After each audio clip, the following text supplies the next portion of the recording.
Kelereng itu seperti pohon uang. Setiap pil bernilai $560. Pemain hanya perlu bisa melewati level tersebut dan segera memenangkan hadiah senilai $14 juta. Aturan mainnya sangat sederhana. Cukup lepaskan kelereng untuk mengatasi rintangan di hutan paku baja. Jatuh ke 3 lapisan cakram di bawah. Jatuh ke dalam lubang merah di setiap lapisan. Lalu jatuh ke lapisan cakram berikutnya. Pada akhirnya, selama kelereng tersebut bisa jatuh ke dalam lubang merah di lapisan terakhir piringan tersebut, Anda akan memenangkan hadiah sebesar $14 juta. Game ini terdengar mudah namun sebenarnya menyembunyikan misteri. Banyak pemain bangkrut, kehilangan segalanya dan dijual sebagai budak. Paman ini telah bermain selama 30 tahun. Namun kelereng tersebut tidak pernah jatuh ke dalam lubang bundar berwarna merah di lantai 3. Sekilas, dia bisa melihat rahasia di dalamnya. Katanya mesin ini sudah disentuh oleh dealer. Bermain dengan cara biasa tidak bisa menang. Sebenarnya sudah lama mengetahui hal ini. Simulasikan mesin secara sengaja ke satu skala. Suatu hari di rumahku, semua aturan ditemukan olehnya. Sekarang dia hanya kekurangan 2 asisten. Jadi dia menemui Kaizi dan Yasuda dan berjanji bahwa setelah menang, dia akan memberi mereka masing-masing $2,8 juta. Bekerja keras hanya menghasilkan $280 sebulan. Dihadapkan pada hadiah yang begitu besar, dia setuju dengan sedikit keraguan. Ayah Yasuda juga meninggal karena permainan ini untuk membalaskan dendam ayahnya. Jadi dia masuk ke dalam untuk menunggu kesempatan membalas dendam. Sekarang semuanya sudah siap. Mulailah menjelaskan rencana Anda. Hutan paku baja yang ditemukan ada 2 jenis. Jenis kelereng yang pertama sangat sulit diatasi. Tipe kedua relatif lebih mudah. Itu akan diganti setiap setengah tahun. Setelah bertahun-tahun, dia dengan tekun meneliti bahwa besok akan menjadi hari di mana hutan baja nomor 2 akan diganti. Meskipun semuanya berjalan sangat lancar, 3 lapisan cakram di bawah ini adalah putaran yang paling sulit. Setiap lantai harus melewati lubang merah untuk melewati level tersebut. Lapisan pertama terdapat 3 lubang. Lapisan kedua terdapat 4 lubang. Dan lapisan ketiga terdapat 5 lubang.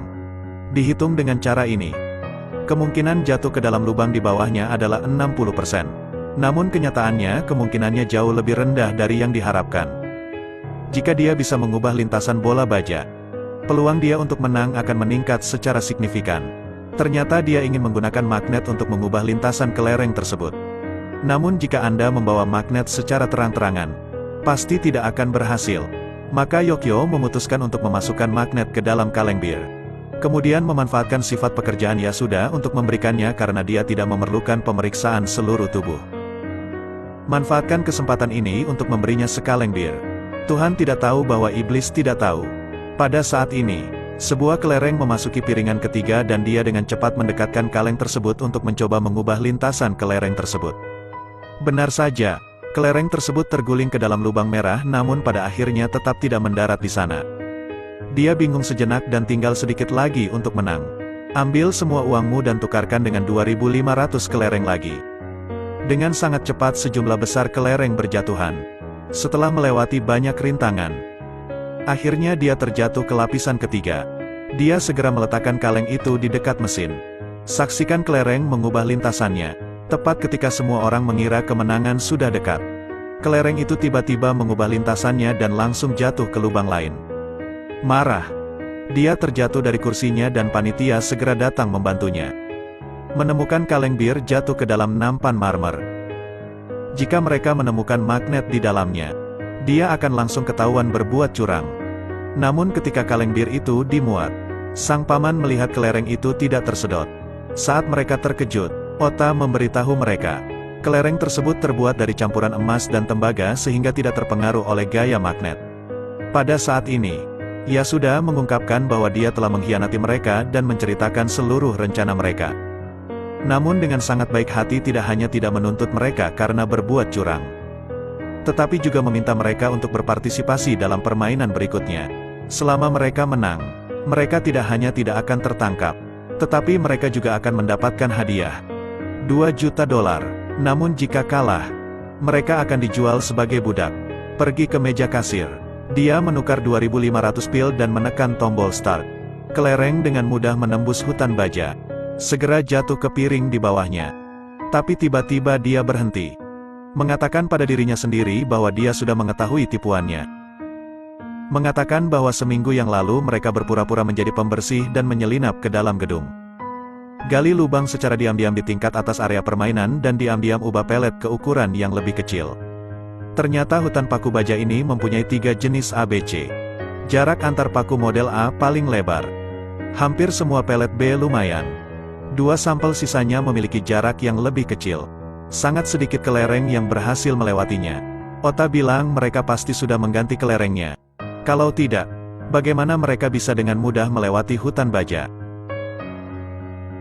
Lalu dia dengan percaya diri memasukkan segenggam bola baja ke dalam nampan inspeksi. Namun tak disangka, semua kelereng itu lolos ujian. Dia tercengang. Ternyata mereka sebenarnya menyelinap ke dalam gedung namun mereka tidak mengganti kelerengnya. Yang diubah adalah bar penyesuaiannya. Ubah batang penyetel ke ukuran yang sedikit lebih besar lalu pasang kembali secara diam-diam. Karena mereka tahu bahwa mereka akan menggunakan bilah penyesuaian ini setiap hari untuk menyesuaikan jarak hutan baja. Dengan demikian, kesenjangan di hutan paku baja akan semakin lebar. Dan yang mengatur hal-hal tersebut adalah rakyat kita. Mengetahui hal ini membuatnya sangat marah. Tapi semuanya sudah terlambat. Karena kelerengnya sudah mencapai lapisan ketiga piringan tersebut. Namun, jangan panik, karena ia memiliki organ yang lebih kuat yang mengatur kemiringan meja putar. Ternyata dia sengaja memiringkan meja putar tersebut. Ketika kelereng mencapai lantai 3, permukaan piringan akan miring sehingga kelereng tidak dapat jatuh ke dalam lubang merah. Untuk mencegah pemain mengetahui bahwa mesinnya juga miring. Bahkan lantai ruangan ini pun akan dimiringkan. Oleh karena itu, meski dengan keberanian luar biasa, sulit untuk melewati level ketiga. Meski begitu, kelerengnya tampak tidak terpengaruh. Dengan mulus melewati lantai 2. Hal ini menyebabkan palpasi. Ternyata rahasia tersebut segera diketahui oleh Yokio. Sehingga beberapa hari yang lalu bangunan tersebut sedang dalam tahap pembangunan. Mereka menyamar sebagai pekerja yang memasang 20 tangki air dan mengisinya dengan air sebanyak hampir 20 ton. Alasan mereka melakukan ini adalah untuk menyeimbangkan kemiringan bangunan. Kembalikan meja putar ke posisi datar. Jika dia terus bermain, dia pasti akan memenangkan hadiahnya. Tapi Bandar tidak membiarkannya berhasil. Bandar menggunakan remote control untuk mengatur kemiringan mundur. Hal ini akan mengurangi jumlah kelereng yang melewati 2 lantai pertama secara signifikan. Bahkan jika mencapai lantai 3, kelereng tersebut tidak dapat jatuh di sana. Benar saja, cara ini berhasil. Hanya menyisakan kelereng terakhir yang tersisa. Semua orang di sekitar dengan antusias mendukungnya. Tetapi Dewi Keberuntungan tetap tidak mendukungnya. Sekarang kamu tidak punya kelereng. Saat dia kecewa, dia menemukan ada yang tidak beres dengan tabung kaca itu. Ternyata pada kemiringan yang lama, kelereng yang tidak terbentur akan keluar dari pipa. Namun kali ini miringkan sudut meja putarnya. Menyebabkan semua bola di dalam pipa terlepas dan tersangkut. Jika sekarang terdapat cukup kelereng untuk mengisi pipa, kelebihan kelereng tersebut akan jatuh ke dalam lubang merah. Sepertinya aku akan memenangkan hadiah besar. Tapi sekarang dia tidak punya cukup uang. Momen penting Yokio mengambil uang yang dia simpan untuk membeli peti mati dan memberikannya kepadanya. Kaizi kemudian melanjutkan membeli kelereng. Dengan sangat cepat. Lantai 1 terisi.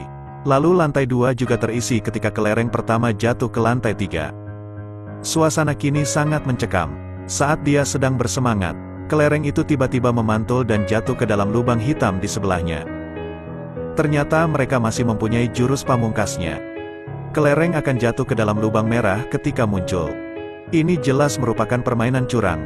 Tidak ada bedanya dengan penipuan. Masa sangat marah, namun permainan tetap harus dilanjutkan. Namun kini kelerengnya sudah tidak tersisa lagi. Jika Anda tidak punya uang untuk membeli lebih banyak, Anda pasti rugi. Melihat saya akan dijadikan budak oleh penjaga keamanan. Saat ini, ia sudah mengeluarkan maharnya, yang dia pertaruhkan seumur hidupnya. Dan tidak lagi bersemangat untuk menerima uang tersebut. Sekarang tinggal mengisi semua lubang hitam di level ketiga. Kelereng itu bisa langsung menggelinding ke dalam lubang merah. Benar saja. Ketika lantai 3 ditutupi kelereng, gelombang udara akhirnya menyerah pada tekanan yang berat. Sambil berteriak, Kelereng tersebut mulai berjatuhan ke dalam lubang merah satu persatu. Selamat, kamu adalah pemenangnya. Mereka menang. Pada akhirnya, ketiganya mendapatkan uang tunai 14 juta dolar yang mereka inginkan. Setelah membagi rata, masing-masing menempuh jalannya sendiri untuk mengejar masa depan. Tetapi sekarang saya menemukan koin-koin yang tidak saya peroleh tetapi saya nikmati. Tidak membuatnya bahagia, sebaliknya. Setiap hari ia merasa tertekan. Tenggelam dalam rak buku setiap hari. Dengan sangat cepat. Saya menghabiskan semua uang itu dan kembali ke kehidupan saya sebelumnya yang bekerja sebagai gaji. Jadi perjudian adalah jurang yang menyedihkan tanpa jalan keluar. Semua orang bermimpi menjadi kaya dan mengubah nasibnya.